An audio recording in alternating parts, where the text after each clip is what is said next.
Assalamualaikum warahmatullahi wabarakatuh. Perkenalkan, nama saya Ditya Devio dari kelas IP 5. Saya akan menjelaskan makalah tentang model-model penelitian.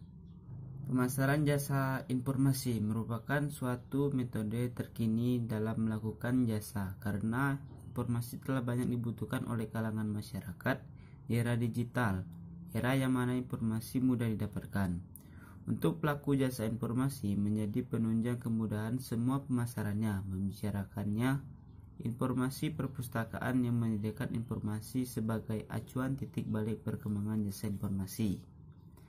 Untuk mengetahui rumusan pemasaran, kita tinjau 5 aspek yang menunjang arti pemasaran, yaitu kebutuhan, keinginan, peminatan, permintaan, produksi, dan hasil. 5 aspek pemasaran informasi perpustakaan menjadi: 1. Kebutuhan informasi, yang berarti keinginan untuk mendapatkan mengetahui hal-hal yang di luar pengetahuan yang dimiliki. Yang kedua, keinginan mendapatkan informasi, berarti kebutuhan manusia yang dibentuk oleh budaya kepribadian seseorang untuk mendapatkan pengetahuan. Yang ketiga, permintaan informasi, berarti keinginan manusia untuk mengetahui dan mendapatkan informasi, ilmu pengetahuan, data, jawaban atas persoalan yang timbul dari aktivitas interaksi manusia, kegiatan belajar, dan sebagainya. Yang keempat, informasi, yang berarti kebutuhan, keinginan, dan permintaan. Informasi yang terpenuhi mendorong manusia untuk mengeluarkan atau mentransfer kepada orang lain. Yang kelima, dengan tercapainya bauran informasi yang didapatkan dari keempat unsur tersebut, manusia dapat mengevaluasi diri sampai di mana daya serap dan imajinasinya dalam menerima pengetahuan, dan hasilnya akan merupakan kekayaan pribadi yang dapat menaikkan kualitas diri. Yang kedua, isi. Apabila berbicara tentang metode penelitian, pemasaran dan jasa informasi dalam era digital bisa berbasis teknologi, ataupun penelitian ini menggunakan pendekatan manajemen pemasaran khusus kegiatan pemasaran jasa. Ada beberapa metode yang digunakan dalam pemasaran dan jasa informasi, yaitu metode SWOT. Analisis SWOT adalah metode perencanaan strategis yang digunakan untuk mengevaluasi kekuatan, kelemahan, peluang, dan ancaman dalam suatu proyek atau suatu spekulasi bisnis. Analisis kekuatan. Kekuatan adalah situasi atau kondisi yang merupakan kekuatan dari perusahaan. Kekuatan merupakan faktor internal yang mendukung perusahaan dalam mencapai tujuannya. Yang kedua, analisis kelemahan. Kelemahan adalah kegiatan yang tidak berjalan dengan baik atau sumber daya yang dibutuhkan oleh perusahaan tetapi tidak dimiliki oleh perusahaan lain. Yang ketiga adalah analisis peluang. Peluang adalah faktor positif yang muncul dari lingkungan dan memberikan kesempatan bagi perusahaan untuk memanfaatkannya. Yang terakhir yaitu ancaman.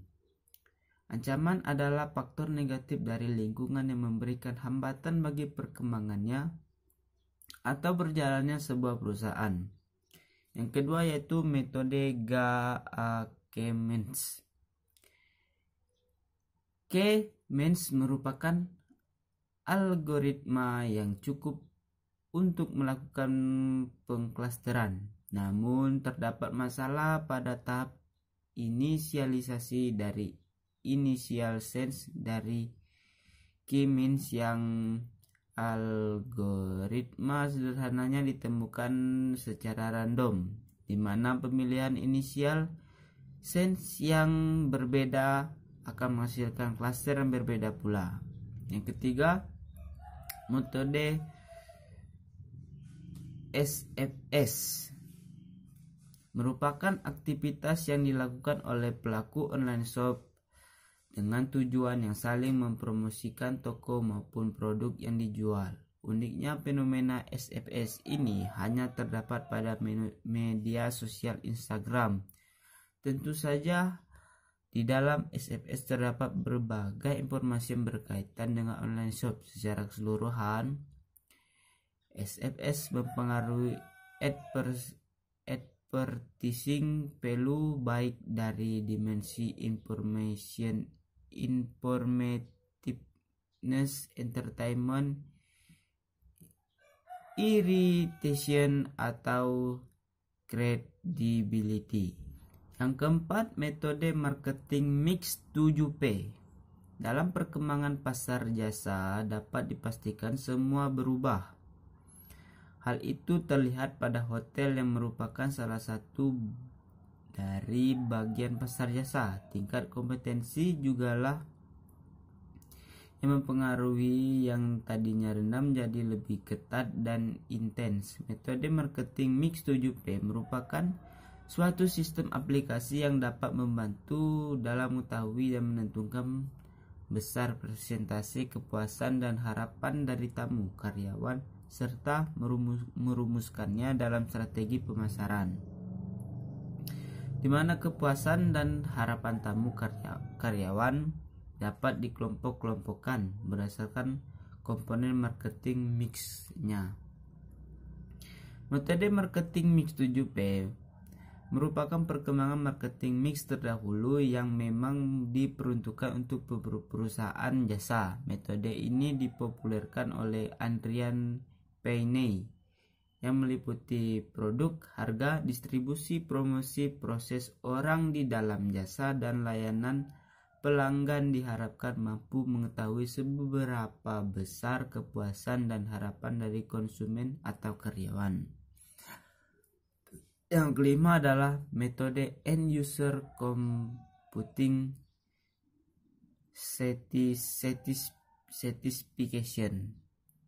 Menurut Doll dan Torpzadeh dalam Arthur tahun 2008, definisi end user computing satisfaction, sebuah sistem informasi, adalah evaluasi secara keseluruhan para pengguna sistem informasi yang berdasarkan pengalaman mereka dalam menggunakan model EUCS, lebih menekankan kepuasan pengguna akhir terhadap aspek teknologi dengan menilai isi, keakuratan, format, waktu, dan kemudahan penggunaan sistem yang ditunjukkan dalam gambar. Nah, itulah presentasi makalah saya dalam memenuhi tugas UAS dari Memarleni. Pada kesimpulan makalah ini yaitu terdapat berbagai metode penelitian pemasaran dan jasa informasi, sehingga kemajuan dalam jasa informasi telah berkembang pesat. Informasi punya relevansi yang sangat tinggi dalam proses pengambilan keputusan. Setiap individu membutuhkan informasi yang sesuai dengan kebutuhannya. Mungkin itu saja presentasi dari saya. Akhir kata, wassalamualaikum warahmatullahi wabarakatuh.